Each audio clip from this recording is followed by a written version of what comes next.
Mana yang lebih buruk, orang yang tidak beragama namun tetap berbuat kebaikan dan tidak mengganggu ketentraman, daripada orang yang beragama namun melakukan hal yang buruk atau dilarang oleh agamanya misalnya.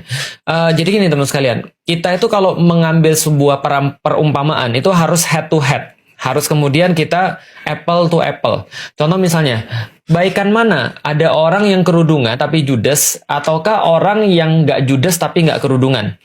Pertanyaannya kita harus lihat dulu.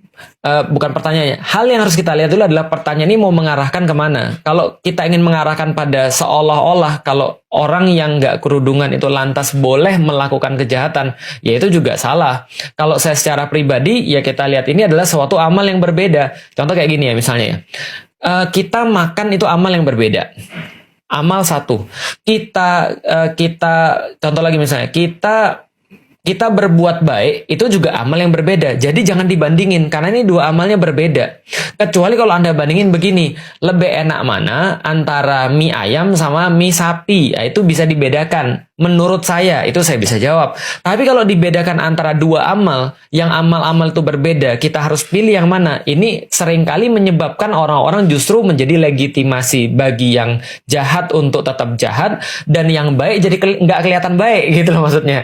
Karena gini, pertanyaannya adalah kalau saat ini kita mau membandingkan kayak gini, ya siapa sih manusia yang sempurna gitu kan ya? Apakah kemudian kita bisa mentolerir ada seseorang yang dia tidak mengikuti kebenaran karena dia melakukan satu kebaikan? Ya nggak bisa. Sebaliknya juga kita tidak bisa mentolerir orang yang mengikuti kebenaran tapi misalnya tidak maksimal dalam kebenaran itu.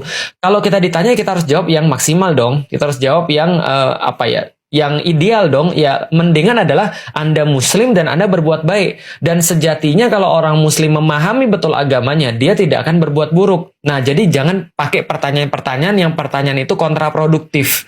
Seperti tadi, bagus mana orang muslim yang kemudian dia melakukan maksiat atau orang yang nggak muslim tapi melakukan kebaikan-kebaikan bagi orang. Oke, kalau gitu, kalau mau dipaksa pun coba kita bahas ya. Jadi gini, coba Anda bayangkan.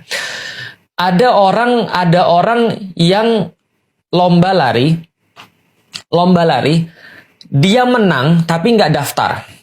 Dengan orang lomba lari yang dia daftar tapi nggak menang. Kira-kira yang mana? Itu kalau mau dipaksain banget ya, mau dipaksain banget. Sudah daftar tapi nggak menang, dengan orang yang menang tapi nggak daftar.